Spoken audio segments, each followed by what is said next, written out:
జ్ఞానస్వరూపులకు నమస్కరిస్తూ 13వ రోజు సీతాయనము. సీతాయనం పుస్తకం చదువుతూ ఉంటే ప్రతి ఘటన సంఘటన ఒక మేల్కొల్పు జ్ఞానాన్ని తట్టిలేపుతున్నది అని అనిపిస్తూ ఉన్నదండి. ఇది ప్రతి ఒక్కరూ చదవాలి, చదివించాలి, వినాలి, వినిపించాలనిపిస్తున్నది. ప్రతి అక్షరము ఎంతో విలువైనదిగా అనిపిస్తూ ఉన్నది. ఎవరైనా సరే సీతాయనము చదివారు అంటే నిజంగా అదృష్టవంతులేమో అనిపిస్తూ ఉన్నది. సో అండి, ఎంత విస్తారంగా సీతాయనం పుస్తకాన్ని అందించగలిగితే అంత విస్తారంగా చైతన్యం రావటానికి మనం కూడా పాలు పంచుకున్న వాళ్ళం అవుతామేమో కదండి.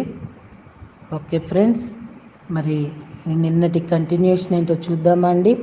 అతని మాటలు విన్న వెంటనే మాత శరీరానికి రెక్కలు వచ్చినట్టు కదిలింది. ఆమె సోమవైపు తిరిగినప్పుడు వారిద్దరి మధ్య ప్రసరించిన చూపును నేను చూడగలిగాను. ఆమె ఎదురు చూస్తున్న వ్యక్తి అయోధ్య రాకుమారుడై ఉండవచ్చు అనుకున్నాను. రాత్రి భోజన సమయంలో సునైన మాతను నాగలు ఉపయోగించే విషయంలో వేళాకోళం చేసింది.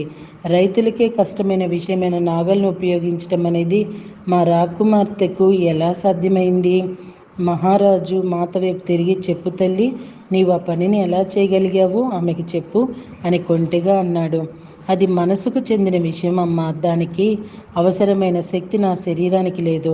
కానీ నా మనస్సు ఆ బలహీనతను అధిగమించింది. అది నా శరీరానికి ఏం చేయాలో సూచించింది.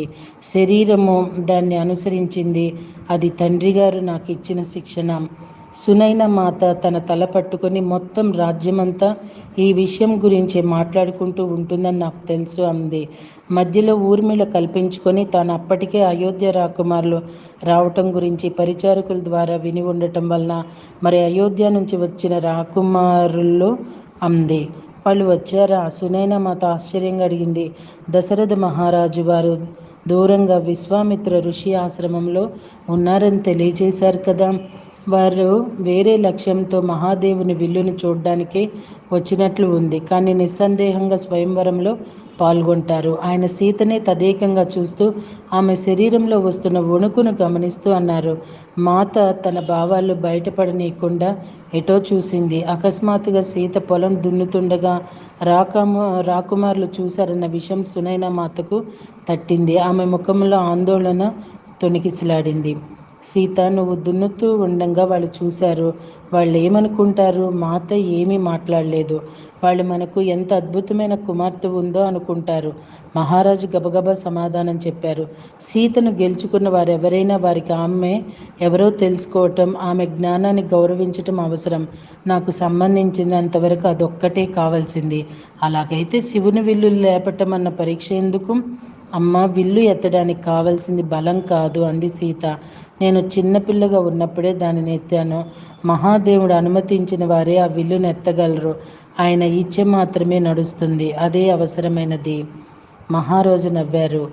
ఆయన ఈ విషయం ఎప్పుడూ సీతతో చెప్పలేదు. కానీ అది ఆమెకు తెలియటం ఆయనకెంతో నచ్చింది. కేవలం బలం మాత్రమే ఆమెకు కాబోయే భర్తను నిర్ణయించదు. మహాదేవుని ఇచ్చ, అదే సీత ఇచ్చ అని కూడా ఆయనకు అర్థమవుతోంది. సీతారాములు మొదటిసారిగా ఒక ఆలయం వద్ద కలుసుకున్నారు. శ్రీరాముడు ఆలయ సౌందర్యం గురించి విని దర్శించటానికే వచ్చాడు. మిథిలా నగర వృక్షాల గుండా కొండలపైగా వస్తున్న అలౌకిక గానానికి ఆకర్షితుడయ్యాడు. అది ఆయన ఇంద్రియాలకు దేవగానంలా వినిపించింది. మాత సుందరమైన దుస్తులు ధరించి ఇద్దరు సేవకులు ఉషారోహణ పూజకు పూలు పళ్ళు తెస్తుండగా సోమతో కలిసి గుడికి వెళ్ళింది. సీత పార్వతీదేవి విగ్రహం ముందు హారతిస్తోంది. వారతను సమీపించటం చూడలేదు. కానీ హారతి పూర్తయ్యేసరికి మాత స్వరం మరింత మంద్రంగా మారటం గమనించారు. ఆమె హారతి పూర్తి చేసి వెనుకకు తిరిగినప్పుడు అతను తనకు కొన్ని అడుగుల దూరంలో నిలబడి ఉండటం చూసింది. పరిచారికులు కూడా అయోధ్య రాకుమారుల ఉనికిని గుర్తించారు. మాత కొన్ని నిమిషాల పాటు బిగుసుకుపోయింది. వారికి తమ మాత ఈ లోకంలోనే ఉందో లేదో తెలియలేదు. ఇద్దరు రాకుమారులు పెద్దవాడు కూడా బిగుసుకుపోయినట్లు కనిపించాడు. ఎవరూ మాట్లాడలేదు, ఎవ్వరూ కదలలేదు. ఆ రాకుమారులో చిన్నవాడు మౌనాన్ని ఛేదిస్తూ తాను లక్ష్మణుడని, అతను తన అన్న రాముడని పరిచయం చేసుకున్నాడు. ఊర్మిళ తనను సీతను పరిచయం చేస్తూ బదిలిచ్చింది. అప్పటికి అయోధ్య పెద్ద కుమారునికి మాతకు మధ్య మౌనమే ఉంది. అయితే వారు పరస్పరం తదేకంగా చూసుకోవటం మానలేదు. వారిద్దరి మధ్య ఏం జరుగుతుందో ఎవరికీ తెలియదు. ఎట్టకేలకే శ్రీరాముడు, అయితే నీవు రాకుమారి సీతవు. నిన్న పొలంలో చూశాను. నీవు మట్టి తీసుకొని నీ బుగ్గలకు ఎంతో సున్నితంగా ఒక తల్లి తన పిల్లను హత్తుకున్నట్లు రాసుకోవటం దూరం నుంచి చూశాను. అవును, అది నేనే. మేము విదేహ ప్రజలకు భూమాతను ప్రేమించి గౌరవించటం బోధిస్తాం. ఆమె మా శక్తికి మూలం. సున్నితంగా బదులు పలికింది. నాకు ఈ పద్ధతులు నేర్చుకోవటం ఇష్టం. దానివలన నేను ఈ జ్ఞానాన్ని అయోధ్యకు, మొత్తం కోసల సామ్రాజ్యానికి అందించగలుగుతాను. ఇంతలో గుడి వెనక నుంచి ఒక స్వరం వేగంగా దూసుకువచ్చి, మా జ్ఞానాన్ని మీతో పంచుకోవటం మాకు ఆనందదాయకమంది. ఆ వెనుక మహారాజు ముందుకు వస్తూ, దశరథ మహారాజు పుత్రులైన మిమ్మల్ని ఆహ్వానించటానికి నేను ఎంతో సంతోషిస్తున్నానని ఆనందం ఉప్పొంగుతూ పలికాడు.